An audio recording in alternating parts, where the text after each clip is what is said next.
how does it differ from other sect of Buddhism? Is this about the meditation, or it's a lot more about It's the a lot more. oh, It's a lot more. Yes. I feel that because Zen has forms and rituals and ceremonies, that it makes it quite different from most of the Buddhism meditation you see in the world, maybe mindfulness, how mindfulness is transmitted, secular and otherwise.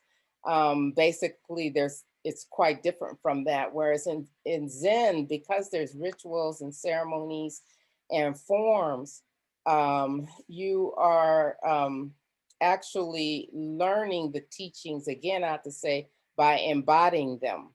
So for a person like me, who may be working on the suffering in the world based on who I am, my race, my gender, and all these kinds of things, just the act of offering incense or to do a bow in the midst of all of that it opens my life to the vastness that it is, rather than just kind of narrowing down to this kind of relative life and suffering.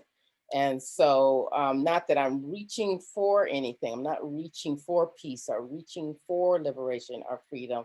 I'm embodying the forms and the rituals and the ceremonies so that these things appear through me. Peace appears through me, harmony appears through me, liberation comes through my body and my embodiment. So, so I think a lot, especially in our country, the meditation is just come and sit and try to be calm and these kinds of things, but that is not. Matter of fact, if you sit, and a lot of people know this, you're not calm in the beginning at all, and it may take several years, and it also may take decades before you start feeling any kind of true peace coming through you, rather than peace you're trying to make, while you're sitting. I'm trying to be peaceful. So sometimes when I teach, I go to the places and I say, I want you to stop meditating right now. I just want you to sit still and just sit still and be quiet. Just be in the quietness and just sit still. I don't want you to meditate, because when you say meditate, then people start putting in all of their little techniques, and then they're trying to do this or trying to do that. And so in the beginning, I just say, just sit silently, just be quiet, silent, and still. And then we can grow into helping that breath. So the posture is just to help the breath, and if you have to find what that posture is for you, that you can breathe and and take a long time. But in Zen, if you're at a Zen center, you're going to be working, you're going to be doing the forms, you're going to be bowing, you're going to be chanting, you're going to be doing all these things. A lot of people say they get like they're just so busy at Zen center, they can't do it. They just want to sit and be quiet and not have a lot of things to do. But these things to do are exactly giving you sort of like a micro world in which to work in, with things to do that you normally wouldn't do in the world. So you're still, it kind of creates this world where all the activities are directed toward your own awakening. So which is not what we're doing when in the world. We do all kinds of things. If we go to the grocery store, that we might be meditating or being mindful, but is that shopping directed toward your awakening? Probably not, in most cases.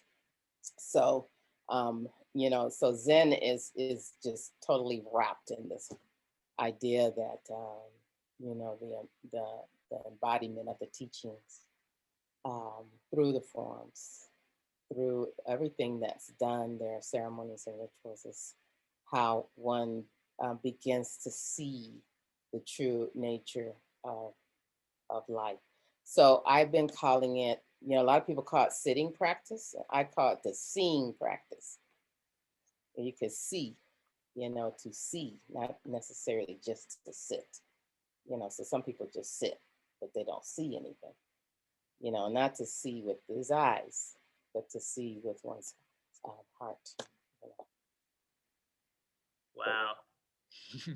Very impressive. So it sounds like unless you practice it, Yeah, we have no idea what you're talking about. No, it's a that's what the problem is. It's a lived experience. That's the problem and the beauty. So a lot of people go, well, I got, you know, or they'll come in and they'll see people doing all these forms and they're going like, that is so crazy. What are they doing? Well, you don't know that. I didn't know that until you do them. If you can stay long enough, if you can stay long enough, and it takes a number of years, I would say it takes it at the minimum 7, maybe, to actually begin to see anything. So it's not, let me have it go on a 1-day sit.